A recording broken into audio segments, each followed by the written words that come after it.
Bonjour tout le monde et bienvenue dans Manga Show, l'émission qui parle de nouveautés manga. Et aujourd'hui on parle de Echo. Donc préparez-vous à ressentir la douleur de votre frère jumeau.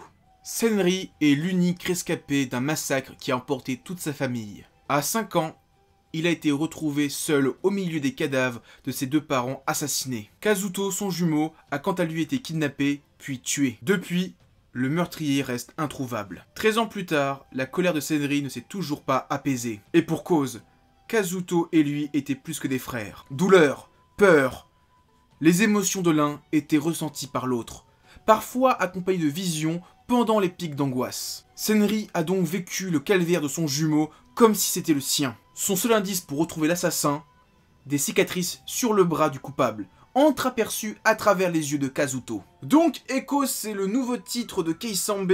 Keisambe, c'est un auteur dont j'ai déjà parlé dans une précédente vidéo, enfin il y a très longtemps dans un Monsieur Manga se présente, sûrement dans la vingtaine ou la trentaine, je sais plus exactement, et je parlais des différents titres qu'il a produits et qui sont disponibles chez Kiun, donc à savoir l'île d'Ozuki, Le Berceau des Esprits, et Erased. J'avais fait ça pour la fin d'Erased, qui était une très bonne série, une de ses meilleures séries qui a cartonné grâce à l'animé, et franchement il le mérite.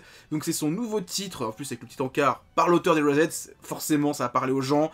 Donc voilà, si vous voulez savoir qui est Keisambe, je vais pas en parler pendant 10 plombes. J'ai fait une vidéo d'au moins un quart d'heure dessus, en analysant un petit peu les thématiques qu'il aime bien et son dessin. Donc allez voir cette vidéo, normalement je vais mettre un petit truc ici, hein. Donc Echo, c'est bien, et c'est de Keisambe, on en parle là. Echo, c'est la dernière série en date de Keisambe. J'espère qu'elle va être adaptée en animé, mais j'espère surtout qu'elle va être aussi populaire et surtout aussi bien que sa série précédente, Erased.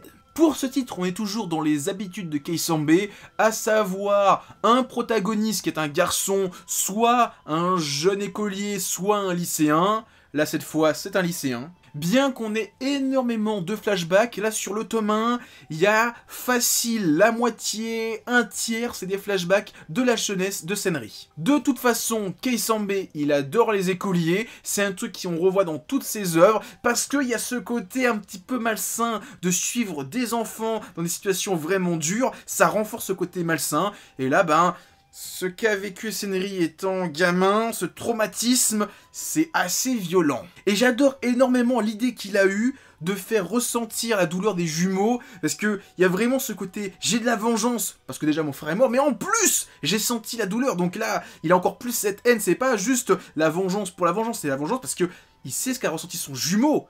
Et ça le traumatise aussi, c'est un petit peu... Il veut extérioriser ce traumatisme en tuant la hantise qu'il a, ce meurtrier, celui qui l'a fait souffrir. Le passage où, quand il est enfant, on le voit dessiner, ce meurtrier, et on lui dit « Tiens, essaie de le vaincre », et il le coupe en deux.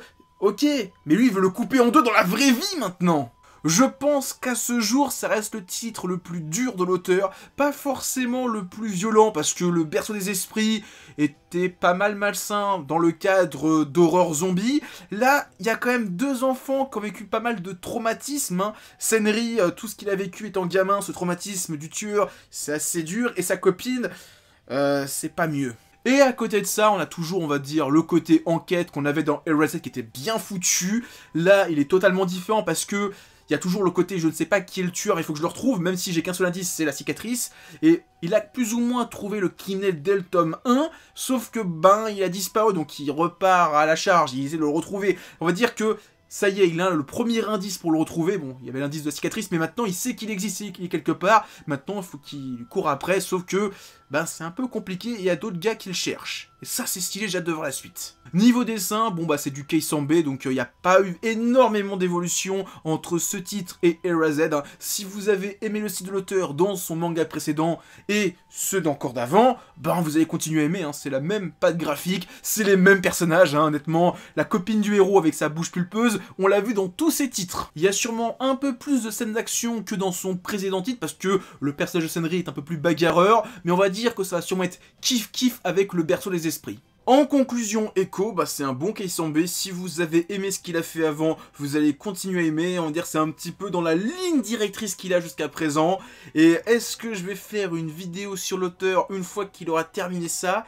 il y a des chances que je fasse une sorte de Keisambe V2 avec Echo en plus. Surtout que j'ai peut-être d'autres trucs à rajouter, parce que forcément avec le temps, mes analyses sont peut-être un peu plus pointues. Je vais peut-être aborder, on va dire, l'auteur sur un nouvel angle, on verra. En tout cas, si vous avez aimé Era-Z et tout ce qu'il a fait avant, vous allez forcément kiffer Echo, que je trouve encore plus glauque. Voilà, honnêtement, c'est encore un peu plus adulte entre guillemets, mais forcément si vous aimez Keisambe, vous allez continuer à aimer, en espérant qu'il lâche un petit peu les gros nibards et les femmes à poil.